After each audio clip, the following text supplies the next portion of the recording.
I would like to introduce the CEO of the Commission, Simon Hollingsworth.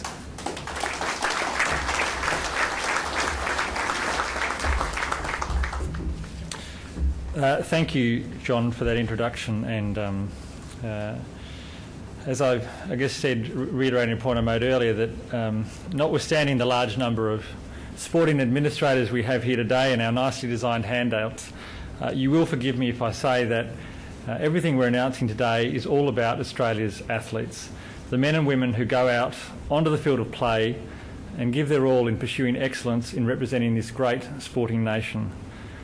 This majestic setting at the MCG today reminds us that without athletes, our sporting history and future hold only eerie silences. As John has outlined, the 2012 London Olympics have confirmed what we all know, that it's getting harder. Competition is relentless. And it's very important for me to emphasise that today's announcements are in no way a reaction to London. They reflect a considered response to a trending decline, which John has shown, over time in Australia's international sporting performance in both Olympic and World Championship disciplines. At a conference last week that I addressed, I noted that the harsh reality of high-performance sport for athletes and coaches is that it is largely about incrementalism. The little things that you do often, each time trying to make the next a little better than the previous. They all add up. But for the Sports Commission and the Australian Institute of Sport, I think it is fair to say that incrementalism is not the order of the day. If we want to continue the success Australians expect from the investment in high-performance sport, we do, as John has said, need to do things differently, all the while building on the many things that are working. Today I want to outline to you the priority actions that the Sports Commission and the Australian Institute of Sport, with its partners, will do to set up Australia's next decade of international sporting success. This is about putting more Australians on the podium more regularly through accountability, expertise and innovation, all the while ensuring success is achieved without compromising integrity. For its part, the Sports Commission will focus on four things. As John has said, at the heart of Winning an Edge are clearly defined targets for our success in major international competitions. These targets are the cornerstone of the Winning Edge, and they collectivise what international sporting success will seek to achieve across a wide array of sports and competitions. I believe they will resonate with Australians. Our actions are unapologetically focusing on achieving these targets. As John has noted, the ASC will be introducing a sharper set of investment principles that are in your packs today that will underpin funding decisions by the Sports Commission. Perhaps the single most important aspect of these principles, and indeed the Sports Commission's approach, is that each sport seeking high performance funding must have in place a single nationally integrated high performance plan. Why is this so important? All the evidence from here and around the world tells us that sport development and ownership of an integrated plan will provide leadership and focus. It will drive accountability and it will remove duplication. Coupled with the increased responsibility for sport, there will be greater levels of accountability, and John has alluded to that, for sports to effectively deliver the goals and targets set out in their annual funding agreement. These expectations will not just cover achievements against the targets in terms of on-field performance, but also demonstrated good practice in how a sport is governed and administered. Each year sports will be assessed on how well they have performed against both areas in a new Australian Sports Commission publication, Winning Edge State of Sports Report.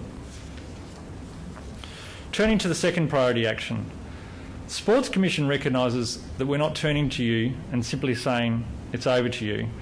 We will actively assist sports to build their capacity and to identify opportunities to reduce complexity.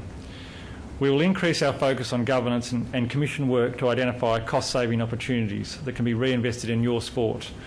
We will also invest in areas to help sports build their commercial revenue and attract greater philanthropic funding. This issue of growing commercial revenue is critical to sport's long-term sustainability, and this chart up on the screen is instructive in that it provides some indication of the extent to which key sports have seen commercial revenues as a proportion of total revenue declining over time.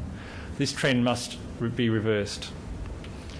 Already, the Sports Commission under John's leadership, has established a new Commercialisation, Technology and Innovation Committee charged with leading this effort from a board level right through to an organisational level.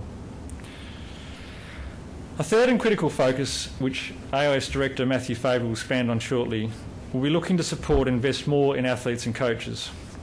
We've identified 3 areas where more effort needs to be invested, and we are willing to commit existing ASC resources to do that.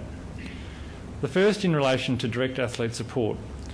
Support to athletes to train and compete is critical, and benchmarking with international competitions does suggest or show that our support is not globally competitive. Over time, through greater commercial investment, we will seek to grow this support for athletes. We need to provide the right support at the right time to the right athletes to have Australians on the podium. We'll have to be creative in how we can address this issue. The second area that will attract greater support is for coaches. As we know, after athletes, they are the most critical driver of success. To address this, the Sports Commission will invest an additional $3 million annually to establish 2 new initiatives in the area of coaching and innovation. First, we'll establish a new Centre for Performance, Coaching and Leadership, a virtual centre that taps into external expertise to provide a dedicated development program to help coaches at different stages of the pathway.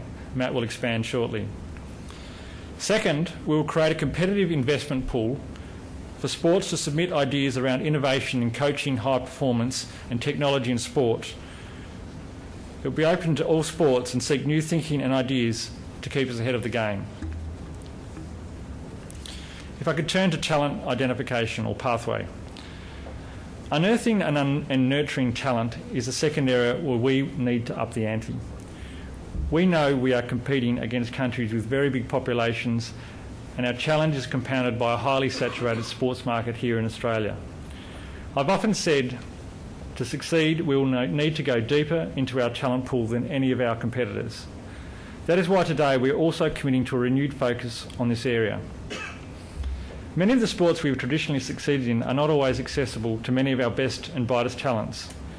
Whilst there are many successful athletes in our footy codes, there are many more who don't make it, yet have the potential to be elite in another sport. There are also a lot of people who aren't exposed to certain sports but may have the basic building blocks to be successful. We also know that many women drop out of sport in their teens, and that women in sport have been a key feature of much of our sporting success over the past 2 decades. We will create a structure with sports and talent identification people at the Australian Institute of Sport to define what it takes to be the best at certain sports. In an exciting new move for Australians, we will hold an annual Australian draft camp at the AIS in Canberra and invite bright young talent to get some exposure to other sports they may not have tried or may show aptitude towards. We will also explore other opportunities. In noting this, I want to make it very clear that we're not going to do it all ourselves. We will invest an additional $2 million in this area each year and relentlessly pursue the best delivery methods with sports and state institutes of sport based on co-investment and innovative ideas. This total investment across these 2 areas will amount to $20 million over the next 4 years before the next Games, and we believe will lay the foundations for medium-term and long-term sustained success. If I could turn to the last area, the role of the AIS. It's an important priority to redefine, for us to redefine and grow the role of the Australian Institute of Sport. The AIS is a sporting icon, and its place in our modern-day sporting history is well known. We now need to ensure that it maintains and grows its national leadership role and is fit for purpose over the next era. To this end, the AIS will change to provide sharper focus on true podium potential athletes. It will transition out of delivering programs to sports directly and will no longer run its own programs or scholarship programs in their current form. Rather, we will evolve to a system by consolidating all high-performance funding within the Commission, as John has outlined, into the AIS to establish AIS-supported athlete scholarships, whereby all ASC funding for high-performance sport is consolidated within the AIS. In doing this, the number of athletes supported by the AIS will increase considerably through investment in each sport. Critically, this will be to support sport's national high-performance plan. This is all about making the AIS fit for purpose for the next decade and I think reflects the maturity of the current Australian sporting system. Today we are outlining a collaborative approach for international high-performance sport, which we are confident can ultimately achieve the targets that have been announced today. The Australian sports sector is all about partnership, and the winning edge centres around the need to work together. I know there is a strong appetite among our sports sector partners for change. Today marks the start of an exciting and challenging journey. We have enormous faith in the people like these athletes and like our coaches and our support network. With focus, passion and commitment, the sports sector has both the capacity and the desire to embrace these changes and restore Australia to its rightful place on the international sporting landscape.